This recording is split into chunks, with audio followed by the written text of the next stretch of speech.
Pemirsa, tingginya angka kriminalitas yang terjadi di Kota Medan menimbulkan rasa ketidaknyamanan pada masyarakat.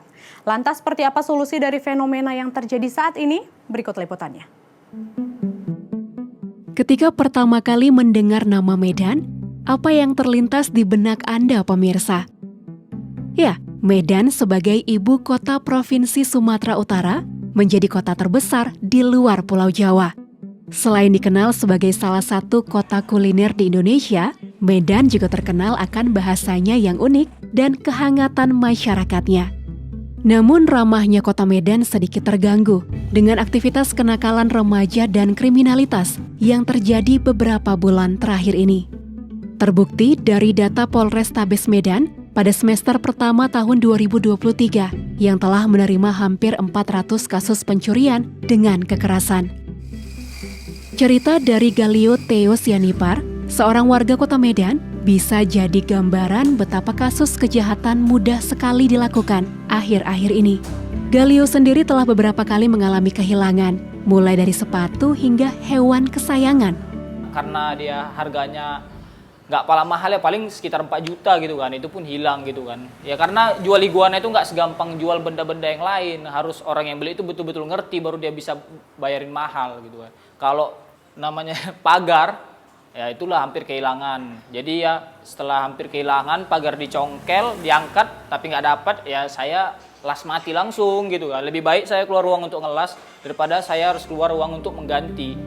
Enak lah Glenn, yang semalam nyuri sepatu di sini, kupikir aku aja ya kan yang kehilangan, pasti ada yang lebih parah. Jangankan sepatu, iguana aja bisa hilang yang nggak tahu harganya berapa. Apa yang dialami oleh Galio juga dirasakan oleh Gandhi November, seorang konten kreator asal kota Medan. Lewat media sosialnya, Gandhi beberapa kali membuat konten yang mengungkapkan keresahannya terhadap situasi keamanan di kota Medan. Barang yang tidak pernah dia pikirkan akan hilang, ternyata juga bisa menjadi sasaran para pelaku pencurian. Besi pagar komplek rumah itu hilang gitu. Sebelumnya juga udah pernah bang, kemalingan di rumah mamaku pernah juga, itu tingkat 2 padahal malingnya naik ke atas gitu. Dan beberapa barang hilang lah. Jadi ya kita cukup khawatir juga lah dengan kondisi kayak gini kan, rumah kita aja sendiri udah nggak aman gitu. Fenomena tingkat kejahatan yang meningkat di kota Medan akhir-akhir ini merupakan dampak dari permasalahan yang terjadi di kota yang sedang berkembang. Linda Elida, salah seorang sosiolog perkotaan di kota Medan mengungkapkan, ada beberapa faktor yang menjadi penyebab menurunnya kondisi keamanan di sebuah kota. Di antaranya adalah ketidaksetaraan ekonomi, minimnya lapangan kerja, hingga kurangnya perhatian dan pengawasan dari orang tua. Selain itu, dampak dari tingginya penyalahgunaan narkoba juga menjadi penyebab. Data Badan Narkotika Nasional mengungkapkan, Provinsi Sumatera Utara mempunyai angka penyalahgunaan narkoba terbesar di Indonesia. Dengan jumlah 1,5 juta orang pada tahun 2022 dan 1.192 wilayah dengan bahaya dan waspada narkoba di Sumatera Utara. Punya kendaraan, punya baju bagus, yang dilihat itu nggak ada yang ingatkan, ya dia punya baju bagus dari mana gitu kan, ya dia maunya itu, karena media selalu menampilkan keindahan, kesenangan yang ditontonnya, sampai dia lupa pada situasi sosial dia seperti apa. Itu kan menuntun dia untuk mencari itu. Ditambah juga mudahnya, maaf ya, minuman keras, mudahnya tadi narkoba. Kemudian satu lagi mudahnya tidak ada pengawalan kan, maaf kata ya kan, terjadinya di tempat yang gelap ya.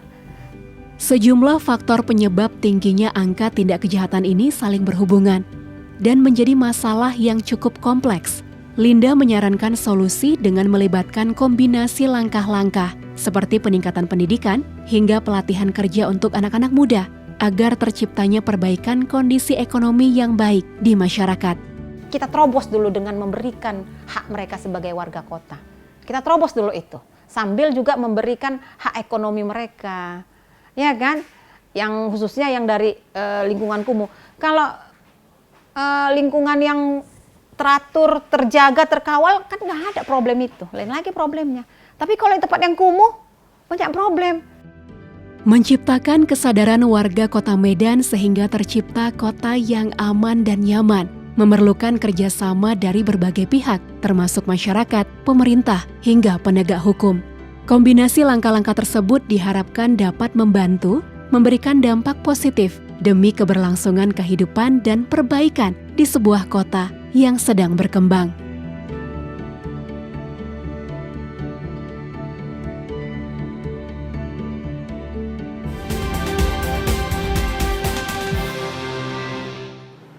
Sekian program Bingkai Sumatera, selalu jaga diri Anda dimanapun Anda berada. Tetap semangat menyebarkan kebaikan, saya Winnie Nenggolan pamit, sampai jumpa.